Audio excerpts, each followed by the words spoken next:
Saya sampaikan selamat malam buat kita semua. Salam sejahtera dari kasih Tuhan kita Yesus Kristus. Selamat berbahagia kembali di kesempatan kita mendengarkan firman, bersekutu dengan Dia di dalam firman, menikmati kekekalan dari firman, menikmati kuasa dari firman Tuhan yang dapat mengerjakan segala sesuatu di dalam hidup kita, sekalipun kita dihadapkan kepada perkara-perkara yang tidak mungkin, yang mustahil, tapi firman Tuhan sanggup untuk melakukan dan mengerjakan jauh melampaui dari apa yang kita pikirkan. Puji Tuhan. Salam yang sama saya sampaikan kepada saudara-saudara kita dimanapun berada yang mengikuti pemberitaan lewat internet. Kita kembali kepada Efesus pasal yang keempat. Bagian yang pertama kita membaca ayat 1 sampai ayat yang ke-6. Kita baca kembali Efesus pasal yang keempat, ayat 1 sampai dengan ayatnya yang ke-6. Sebab itu aku menasihatkan kamu, aku orang yang dipenjarakan karena Tuhan, supaya hidupmu sebagai orang-orang yang telah dipanggil berpadanan dengan panggilan itu. Iya, supaya hidup kita sebagai orang-orang yang dipanggil, kita hidup berpadanan, searah, berpadanan, berkelakuan, melakukan diri sesuai dengan panggilan itu. Ya, hendaklah kamu selalu rendah hati, ya, lemah lembut, ya, dan sabar.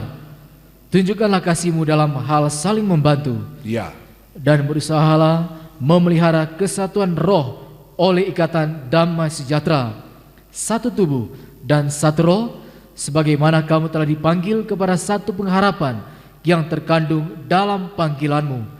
Satu Tuhan, satu iman, satu baptisan, satu Allah dan Bapa dari semua, Allah yang di atas semua dan oleh semua dan di dalam semua. Iya, puji Tuhan. Ayat 1 sampai ayat yang ke-6 pada minggu yang lalu saya sempat sebutkan, ini adalah nasihat untuk menjadi satu. Ya, nasihat untuk ditujukan kepada semua orang yang dipanggil untuk menjadi satu. Ya, nasihat untuk menjadi satu dan bagaimana menjaga atau memelihara kesatuan itu. Ya, jadi bukan cuma nasihat untuk menjadi satu, tapi bagaimana menjaga, memelihara, ya, bagaimana menjaga, memelihara kesatuan itu. Kesatuan yang terkecil itu adalah kesatuan dalam nikah. Lebih besar dalam keluarga, dalam rumah tangga, dalam jemaat, ya, sampai kepada kesatuan secara nasional. Dan kemudian lebih besar lagi adalah secara internasional. Ada nasihat Rasul Paulus, sekalipun dia terpenjara, bukan karena berbuat dosa, bukan karena melakukan kejahatan, pelanggaran, tapi karena firman, dia dibelenggu. Tapi apa yang dikatakan oleh Rasul Paulus, ya, sekalipun dia terbelenggu, tapi firman itu tidak terbelenggu, tidak bisa dibelenggu oleh apapun, oleh situasi, kondisi yang terjadi, keadaan yang terjadi, itu tidak bisa membelenggu firman, tidak bisa menahan. Sekoya, karena firman itu adalah pribadi Tuhan dan kehendak Allah. Setiap perkataan firman itu selalu menuju kepada penggenapan. Ya, kata Rasul Paulus dalam suratan Roma, setiap perkataan firman itu selalu menuju kepada penggenapan. Bahkan pemazmur, dalam kitab Mazmur, ketika Allah berfirman, maka digambarkan dengan firman itu kemudian bersegera, berlari. Ya, itu tandanya bahwa firman Allah itu tidak bisa dibelenggu. Ya, 147, Mazmur 147 ayat yang ke-15. Ayat 15 Mazmur 147. Ia menyampaikan perintahnya ke bumi. Iya. Dengan segera firman-Nya berlari.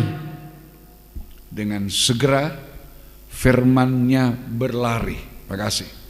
Itu artinya firman berlari itu artinya firman itu menuju kepada penggenapan, menuju kepada kegenapan. Jadi tidak ada perkataan firman yang tidak akan digenapkan. Ya, jadi semua perkataan firman, saudaraku, ketika Allah berfirman, Mazmur mengatakan tadi, firman itu segera berlari. Berlari itu bukan cuma bicara tentang aktivitas pekerjaan firman di dalam kita, ya. Berlari, firman itu berlari bukan cuma sekedar bicara tentang aktivitas kegiatan pekerjaan firman di dalam kita yang mendengarkan, tapi juga berlari itu tadi saya bilang itu firman yang menuju kepada kegenapan, menuju kepada sasarannya, menuju kepada penggenapannya. Jadi jangan pernah berpikir Allah berfirman kemudian Allah melupakan apa yang Dia katakan. Kita lain kali bisa lupa dalam keterbatasan kita sebagai manusia, tanpa sengaja kita bisa lupa. Ya, tapi Allah tidak pernah lupa. Ya, karena itu apapun usaha orang, apapun usaha setan untuk membelenggu firman, itu tidak akan pernah berhasil. 2 Timotius pasal yang kedua. 2 Timotius pasal yang kedua. 2 Timotius pasal yang kedua ayat 8 dan ayat 8 sampai 10. Ingatlah ini. Ya. Yesus Kristus yang telah bangkit dari antara orang mati, ya, yang telah dilahirkan sebagai keturunan Daud, itulah yang kuberitakan dalam Injilku. Itulah yang kuberitakan. Itu intinya dalam pemberitaan Injil. Intinya dari Injil itu adalah kematian dan kebangkitan Tuhan. Saya sudah banyak kali menjelaskan, kalau kita hanya percaya Yesus yang mati tanpa kebangkitan, maka percaya kita, iman kita sia-sia. Kata 1 Korintus 15. Karena itu Rasul Paulus bilang, ingatlah ini, Yesus Kristus yang telah bangkit dari antara orang mati, yang dilahirkan sebagai keturunan Daud, itu artinya Dia datang sebagai manusia. Daud adalah manusia. Dia datang ke dunia, dilahirkan, ditandai dengan tabiat manusia daging seperti kita, ya. Rasul Paulus, itulah yang kuberitakan dalam Injilku. Itu inti dari Injil.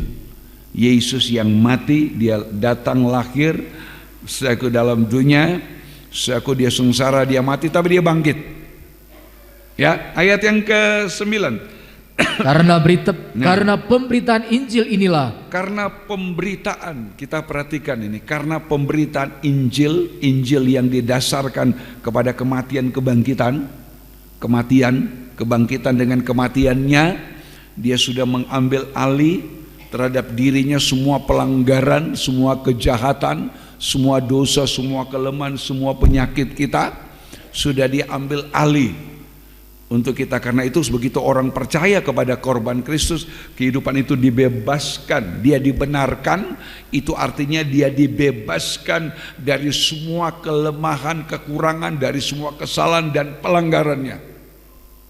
Ketika orang percaya, ya, ketika orang percaya, dia dibenarkan, itu artinya dia semua kelemahan yang ada dalam tubuh itu, semua dosa kejahatan sudah diambil alih oleh Yesus. Karena itu hidup itu dibenarkan, dan orang yang dibenarkan itu dibebaskan dari semua cacat celah manusia tadi sebelum dia percaya.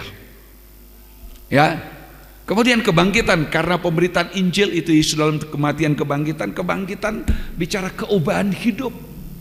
Rasul Paulus tidak hanya bicara tentang kematian Yesus menebus, tapi juga bicara tentang hidup yang diubahkan. Ya, karena pemberitaan inilah aku menderita, malah dibelenggu seperti seorang penjahat. Dibelenggu seperti seorang penjahat.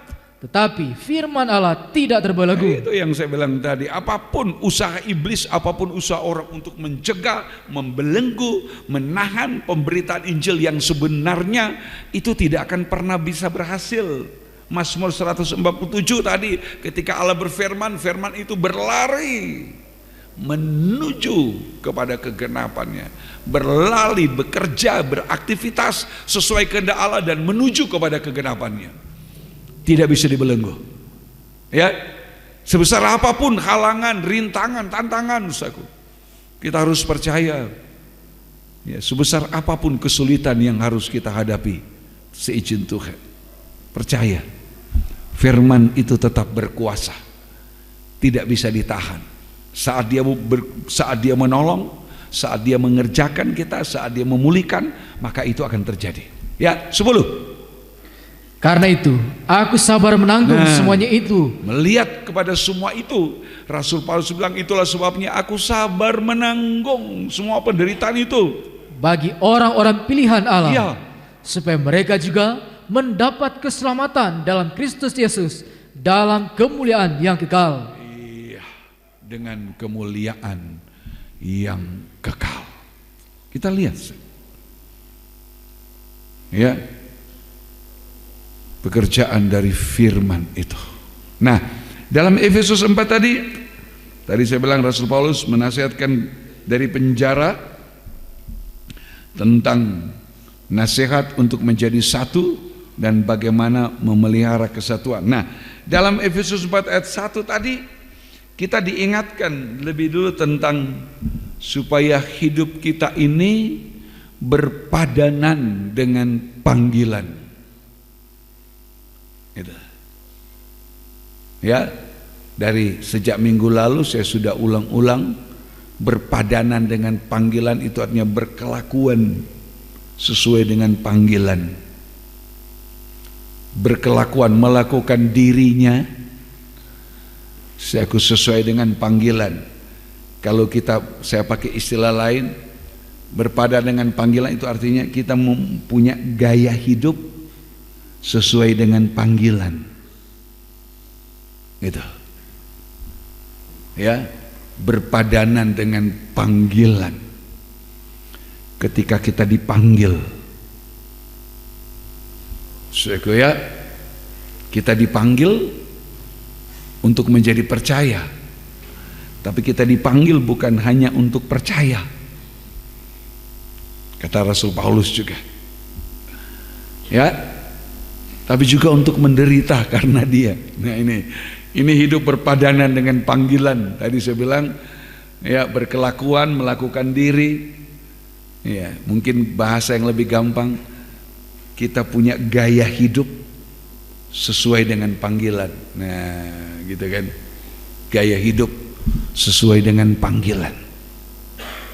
Ketika kita dipanggil menjadi orang percaya, ayo, Rasul Paulus ingatkan supaya kita berkelakuan seperti orang percaya, jangan seperti orang yang tidak percaya. Itu yang terjadi dalam kehidupan kita orang Kristen pada umumnya. Dia mengaku dia percaya, sudah percaya, tapi kelakuan hidupnya tidak menggambarkan, tidak menunjukkan, tidak mengekspresikan sebagai orang-orang percaya. Ya, itu. Begitu banyak kita yang mengaku percaya.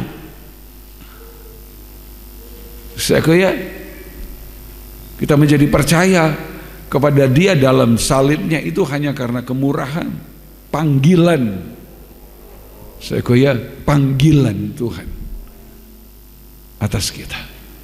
Kita dipanggil untuk menjadi percaya. Coba Filipi pasal 1. Ya, Filipi pasal 1. Filipi pasal 1 ayat 29. Sebab kepada kamu dikaruniakan bukan saja untuk percaya kepada Kristus. Kepada kita diberi karunia. Karunia itu pemberian, penyediaan.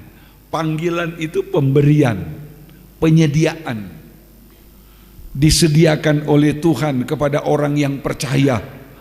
Ya, sebab kepada kamu diberi karunia bukan saja untuk percaya kepada Kristus, ya, melainkan juga untuk menderita untuk Dia. Ya, tapi juga untuk menderita untuk Dia. Nah, ya. Jadi kita dipanggil bukan hanya untuk percaya. Satu ayat lagi, 1 Petrus pasal 1. Kita lihat, saya tidak menerangkan dari akal saya selalu harus membuktikan bahwa itu ada di dalam firman.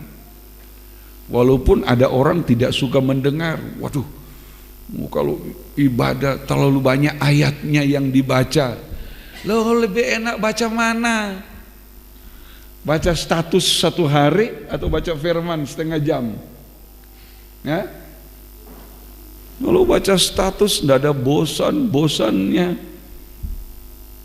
Ya, kalau ibu-ibu lagi status nasi bisa hangus itu statusnya ndak selesai. Bahkan ada orang sambil makan, ya sambil baca postingan lagi makan, sampai bisa salah masuk di hidung itu makanan. Lo dengar firman, baca ayat, padahal Alkitab mengatakan berbahagialah orang yang mendengar. Loh, kalau sampai ada orang mendengar dibaca ayat, banyak ayat itu bisa ndak senang, itu saya heran itu. Apalagi umpamanya hamba Tuhan, waduh saya itu ndak suka baca ayat. Saya mendengar ada yang begitu, saya juga agak heran. Kita membaca ayat karena yang firman Allah yang bisa menerangkan kan bukan pendeta. Salah kalau orang berpikir yang bisa menerangkan firman adalah pendeta atau gembala. Enggak, yang bisa menerangkan firman cuma firman, ya kan? Karena itu firman Allah, pemberita itu harus ayat menerangkan ayat, diterangkan oleh ayat ini. Kalau logika manusia menerangkan, nanti dia kesandung dengan firman. Bagaimana mungkin? Ya, contoh yang saya selalu sampaikan di Injil Matius, ada 2 orang buta di pinggir kota Yeriko. Injil Markus cuma 1 orang, dikasih nama lagi, Bartimius, buta. Nanti bagaimana ini? Tapi kalau ayat menerangkan ayat, begitu firman Allah, begitu indah. Kayak bagaikan pelita yang memancarkan cahaya, ya. Karena itu saya selalu harus buktikan. Kalau saya mau menerangkan dari diri saya tidak bisa. 1 Petrus pasal 1, sebab untuk itulah kamu dipanggil.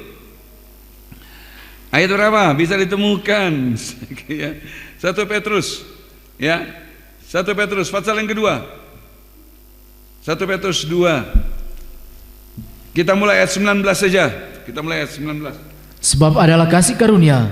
Adalah kasih karunia. Tadi Filipi 1:29, ya, sebab kepada kamu diberi karunia bukan hanya untuk percaya tapi juga untuk menderita karena Dia. Nah, lihat ayat 19 1 Petrus 2, sebab adalah kasih karunia Jika seorang karena sadar akan kehendak Allah, menanggung penderitaan yang tidak harus ia tanggung. Ya, ini adalah bagian dari orang berkelakuan hidup seperti berpadanan dengan panggilan. Ya, ingat tadi Efesus 4 ayat 1, aku menasihatkan kamu supaya ya kamu hidup berpadanan dengan panggilan. Ya, Filipi 1, ingat tadi kita diberi karunia untuk percaya tapi juga untuk menderita. Nah, 1 Petrus 2 ayat 19, kita diberi karunia. Karunia itu penyediaan. Panggilan Allah itu adalah penyediaan Tuhan untuk kita. Ya. Nah, adalah kasih karunia jika seorang karena sadar akan kehendak Allah menanggung penderitaan yang tidak harus ia tanggung. Ini adalah kelakuan hidup orang yang hidup, yang berkelakuan sesuai dengan panggilan. Ya, Tuhan tidak pernah bilang begini, Aku memanggil kamu, siapa mau ikut aku, dia akan hidup senang dan senang dan senang. Enggak usah. Jikalau barang siapa mau mengikut aku, nah itu kan, dia harus menyangkal dirinya, memikul salibnya, bukan sebulan sekali, setiap hari. Itu bagian dari kelakuan hidup yang berpadanan, yang searah dengan panggilan. Ini yang banyak kali ditiadakan dalam pemberitaan. Ya, saya tidak menyalahkan, tapi bagian ini banyak kali ditiadakan. Lebih menekankan pada, ayo kalau kamu percaya kamu akan diberkati, kalau kamu percaya kamu akan dipulihkan, kalau kamu percaya Allah akan melakukan perkara yang dahsyat. Tidak salah, betul. Tapi itu baru sebagian dari kelakuan hidup berpadanan dengan panggilan, yaitu percaya. Ada yang lain. Hidup berpadanan dengan panggilan, percaya, ya, tapi itu baru sebagian. Sebagiannya ada lagi ini, menderita.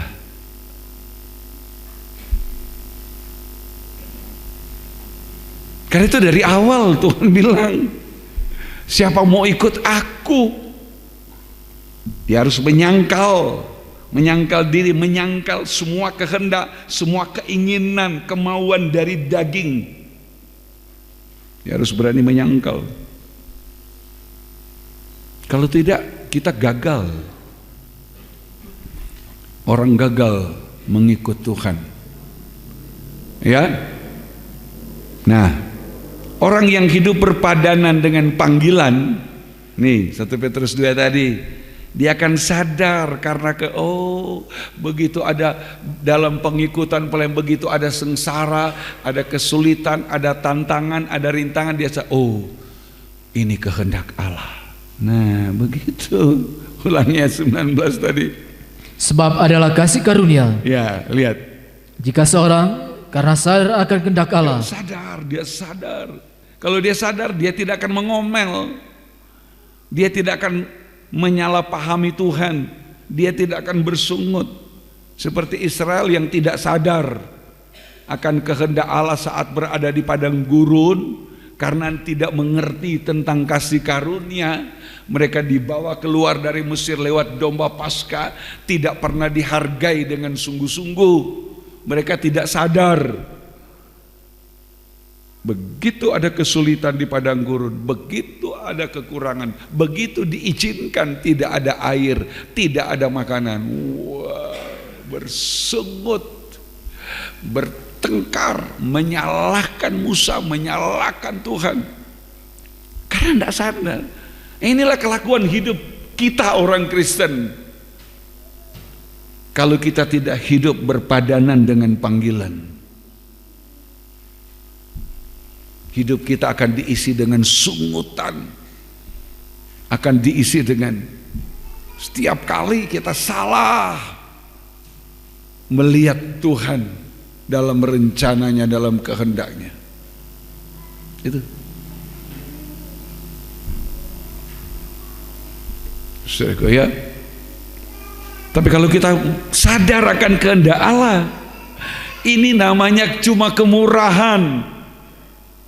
Sebab adalah kemurahan, adalah kebaikan Tuhan. Kalau kita sadar akan kehendak Allah, kita menanggung, rela menanggung penderitaan yang tidak harus kita tanggung. Kita Tuhan terima kasih, ini cuma kebaikan Tuhan. Tapi berapa di antara kita yang bisa bersyukur ketika diizinkan mengalami penderitaan yang tidak harus ditanggung, dia kemudian Tuhan terima kasih, saya percaya ini kebaikan Tuhan untuk saya, ini kemurahan. Coba kalau kita mau jujur, lebih banyak kan mengomel, lebih banyak bersungut. Tapi kalau orang mengerti, sadar akan kehendak Allah, Maka dia tahu itu adalah kebaikan Tuhan untuk dia. Tuhan sedang berbuat baik, Tuhan sedang menyatakan kebaikan untuk hidupnya itu.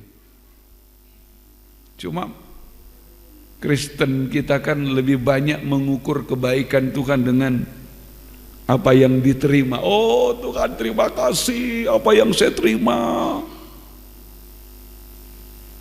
Ya, tapi baru menyangkut hal-hal yang lahiriah, hal-hal yang jasmani. Memang tidak salah, kita juga harus bersyukur sekecil apapun pemberian Tuhan. Kita bersyukur, berterima kasih kalau Tuhan izinkan.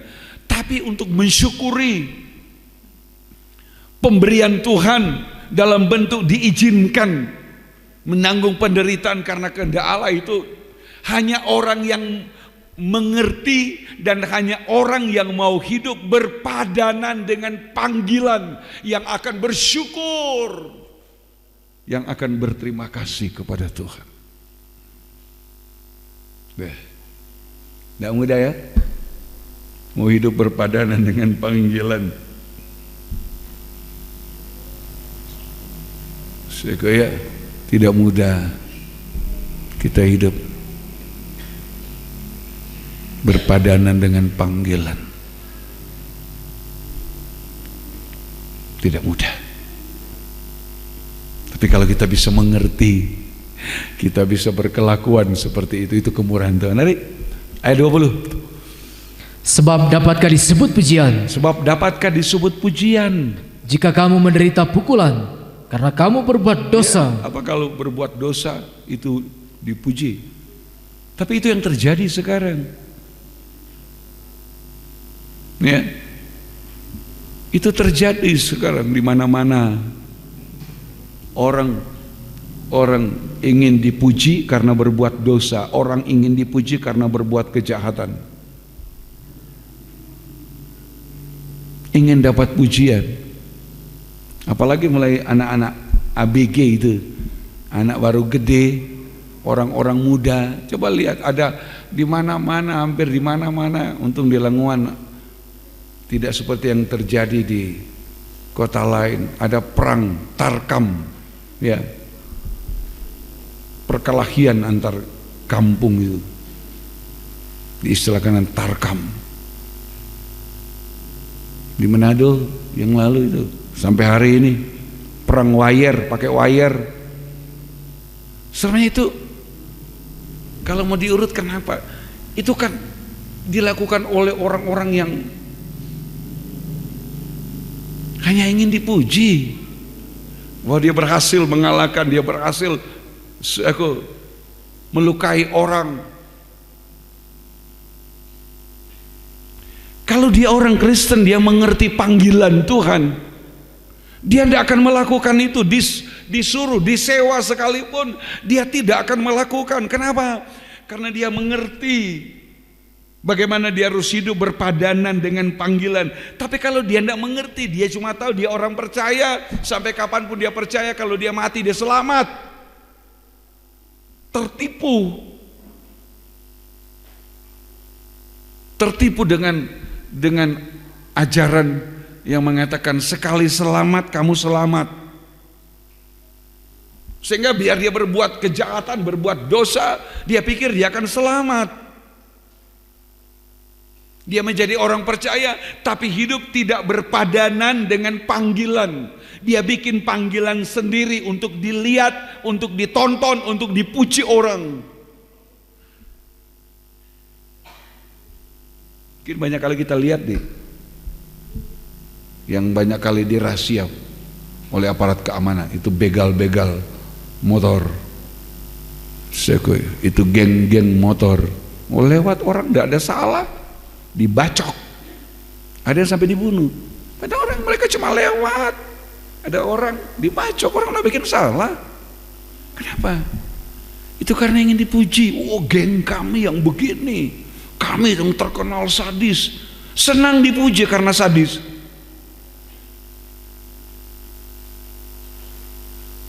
Kalau itu orang Kristen, itu orang tidak ngerti panggilan. Karena itu mari, sebab dapat disebut pujian jika kamu menderita pukulan karena kamu berbuat dosa. Tetapi jika kamu berbuat baik, dan karena itu kamu harus menderita, ya, maka itu adalah kasih karunia pada Allah. Oh, itu cuma kemurahan yang ada pada Allah, kebaikan. Tadi saya bilang, jangan selalu kita mengukur kebaikan Tuhan dengan sesuatu yang bisa kita terima dalam bentuk materi. Kemudian orang tidak putus-putusnya bersyukur, Tuhan terima kasih, Engkau yang tahu, Engkau yang melakukan tepat pada waktunya. Tuhan terima kasih, Engkau tidak pernah terlambat menolong. Betul itu semua. Tapi jangan kita tertipu. Kebaikan Tuhan bukan hanya sampai di situ. Ini 1 Petrus 2. Jika kamu berbuat baik, karena kita hidup berpadanan dengan panggilan. Jika kita berbuat baik tapi justru karena itu kita menderita, itu adalah kebaikan Tuhan. Tuh. Itu adalah kasih karunia pada Allah, kasih karunia atau kemurahan atau anugerah atau kebaikan. Ya. Itu kebaikan. Itu cuma kebaikan Tuhan yang Tuhan berikan kepada kita. Terus ayat berapa? 11 ayat 21. Ayat 21. Sebab untuk itulah kamu dipanggil. Sebab untuk itulah itu. Untuk apa tadi itu? Ayat 19 mulai. Menderita, sadarkan kehendak Allah. 20 berbuat baik tapi menderita, itu kebaikan. Ayat 21 menjelaskan, kemudian itu ayat 19 20 dijelaskan ayat 21. Sebab untuk itulah kamu dipanggil. Untuk yang mana? Yang tadi itu.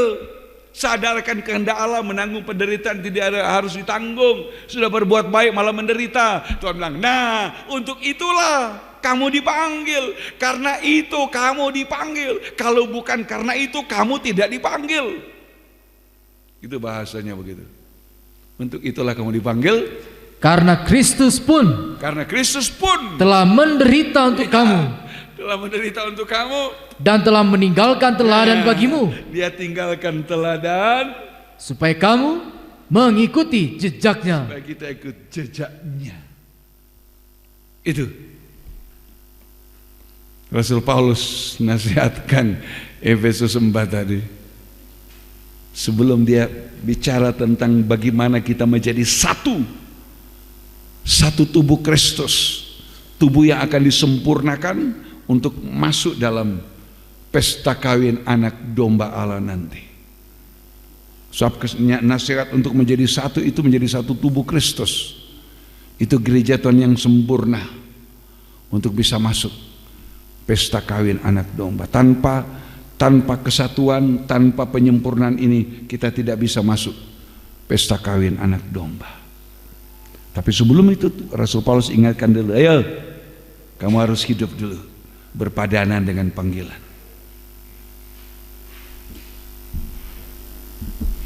Tidak semua orang bisa mengerti, tidak semua orang Kristen mengerti ini. Ya. Tidak semua. Orang hanya tahu, lebih banyak yang hanya pengertinya sampai kepada oh ya, saya dipanggil jadi orang Kristen, menjadi orang percaya. Betul. Tapi baru setengahnya, baru sebagian. Sebagian isi panggilan itu masih ditambah dengan orang yang percaya kepada Yesus harus ikut jejaknya, teladan yang sudah ditinggalkan. Apa itu? Menderita salib, menanggung penderitaan yang tidak harus ditanggung. Itu baru lengkap. Baru orang Kristen yang ikut Tuhan lengkap. Jadi ikut Tuhan itu bukan cuma percaya, ya, bukan cuma oh Tuhan terima kasih. Kita memang harus percaya, saudaraku. Bahkan percaya kita harus makin hari makin bertumbuh. Kita harus memiliki iman yang makin hari makin kuat dan teguh. Kebaktian yang lalu sudah saya jelaskan. Supaya kita memiliki keteguhan itu, Efesus 3 bagian terakhir, kita harus berakar di dalam kasih, berdasar di dalam kasih. Itu akan membuat orang itu kuat dan teguh dalam iman, karena didasarkan pada akar yang sama, itulah Kristus. Dasar yang sama, itulah Kristus. Kita harus punya iman seperti itu. Iman harus bertumbuh. Tapi bukan cuma iman, bukan cuma percaya. Ikut Tuhan itu bukan cuma soal percaya. Percaya iya, nomor satu iya, harus mulai dari situ iya. Dalam pelajaran tabernakel kita lihat tentang tabernakel yang dibangun Musa, dimulai dengan pintu gerbang.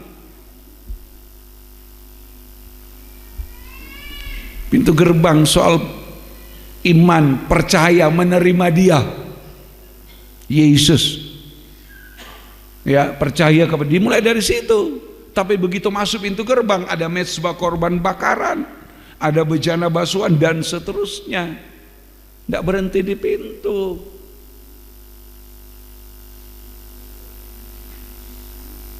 Saya ya, tidak berhenti, ada kelanjutannya. Nah begitu kita, jadi jangan puas. Saya ya, pokoknya saya percaya, saya pasti masuk surga. Padahal percayanya masih. Kemarin hujan ya, kemarin dulu atau kemarin, ketika di sekolahnya Rere, mau tunggu saya ada sebelum bersenang, ada seorang bapak yang parkir, kemudian karena sementara hujan, cerita. Saya bilang, iya memang beginilah musimnya sekarang. Gitu. Saya mulai di situ. Dia bilang, iya, apa tuh Tuhan kasih itu baik.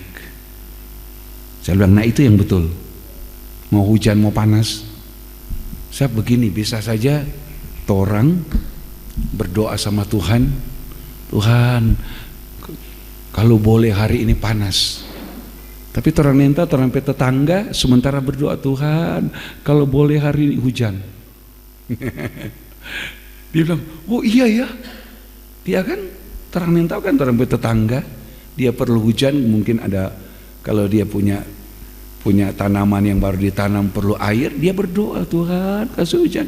Tapi orang yang baru panen padi, dia berdoa, Tuhan mohon panas. Saya bilang, mana tuh Tuhan mau dengar? Ini tetangga, satu berdoa panas, satu berdoa hujan. Dia lihat saya bilang, iya kan?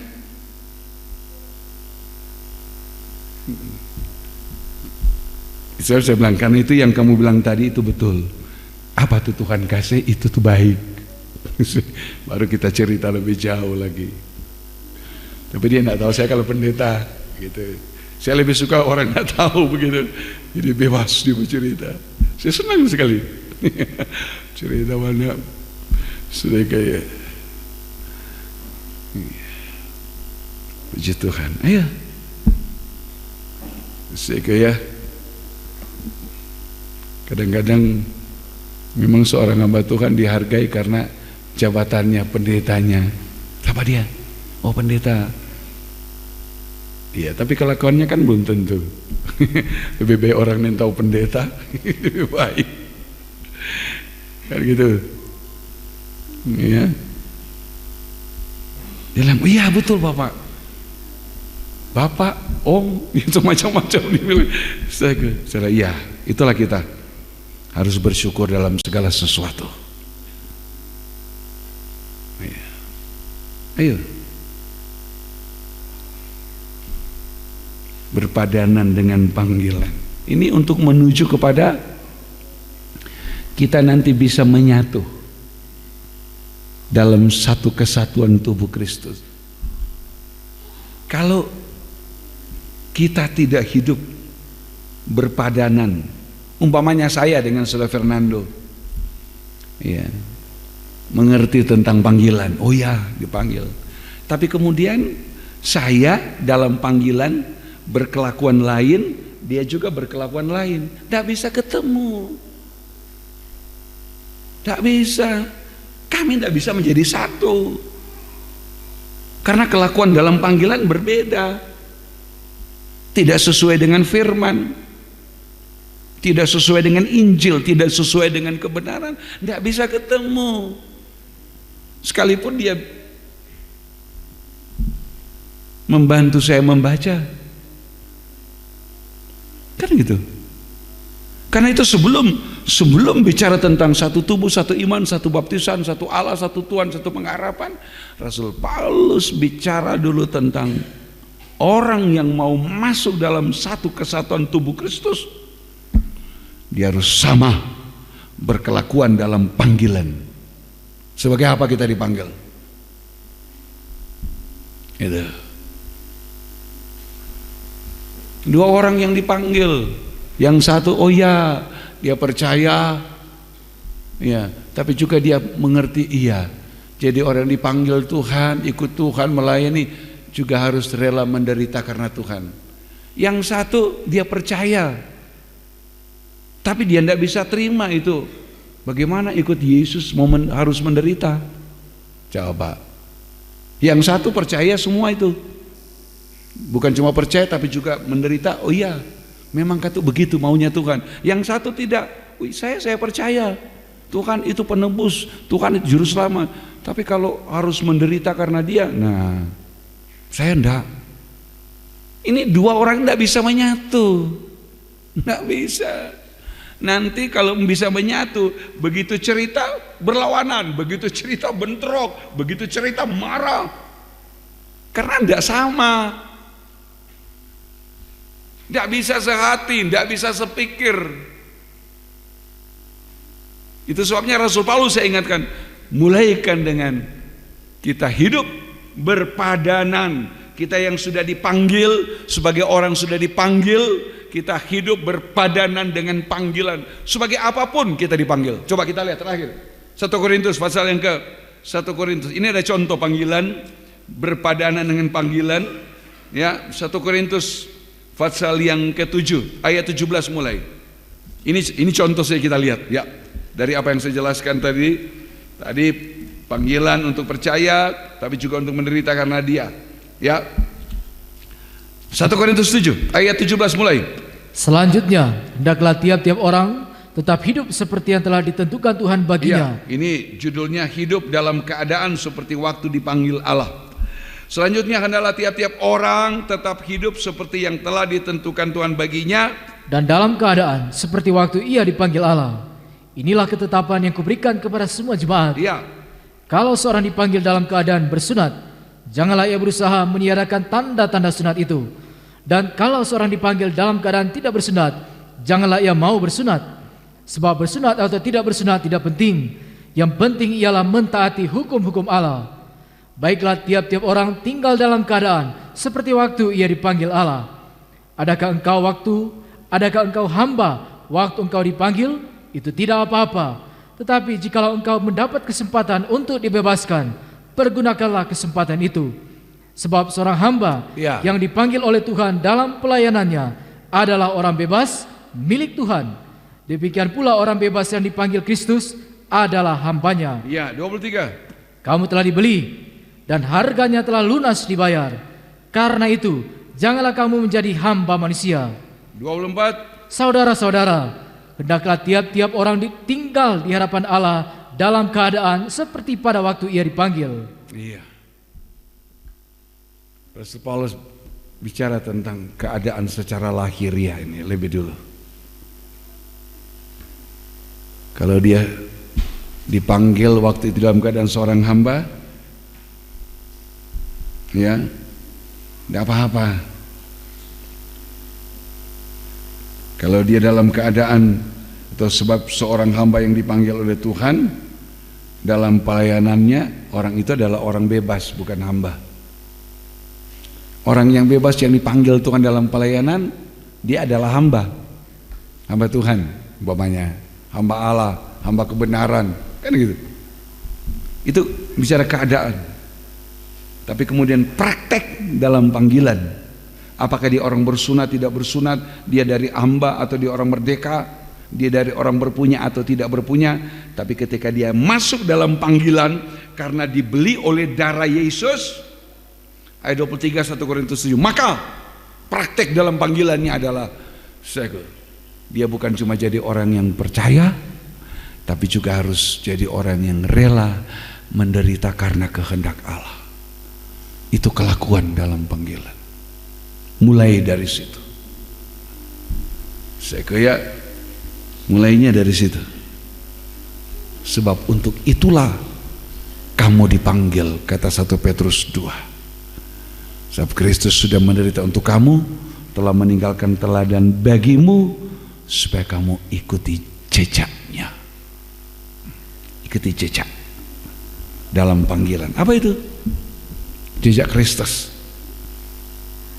Dimulai dengan sengsara, tanda sengsara. Itu yang dialami.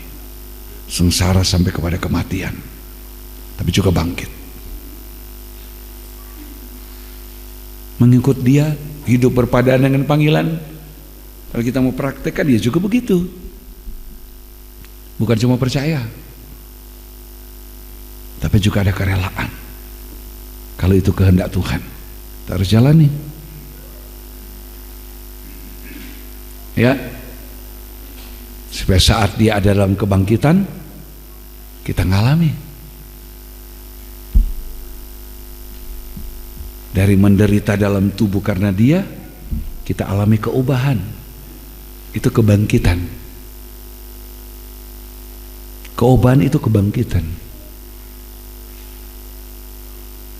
Dari kebangkitan itulah kita kemudian menyiapkan diri untuk menantikan kedatangan Tuhan yang akan mengangkat.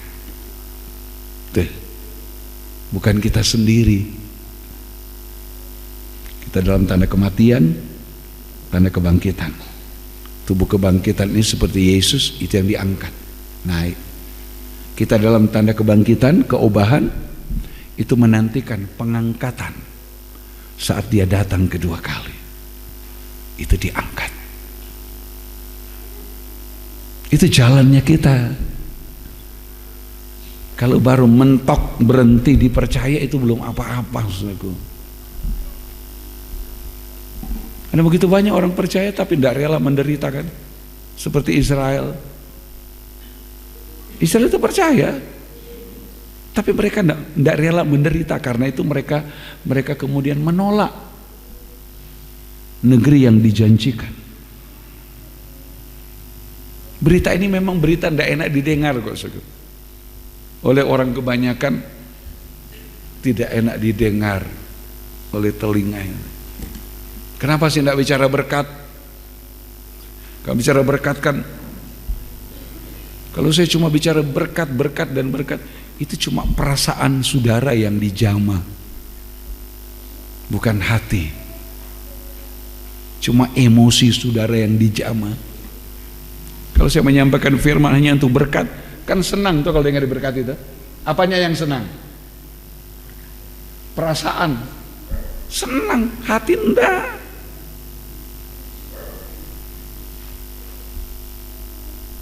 Tapi itu yang disuka. Memang orang selalu begitu. Sifat manusia senang, menyenangkan perasaan orang, jaga perasaannya. Kan begitu? Gitu?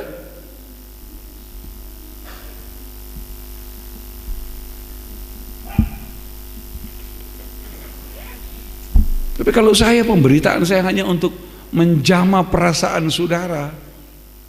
Buat apa? Yang Tuhan mau hati. Perasaan dijamah tidak akan mengubah seseorang. Tapi kalau hati yang dijamah Tuhan, keubahan akan terjadi dari dalam. Itu yang Tuhan inginkan. Dan itu yang menuju kepada kuasa kebangkitan, keubahan, pembaharuan, menuju kepada kesempurnaan. Tuhan memberkati kita semua. Kita datang kepada Tuhan. Engkau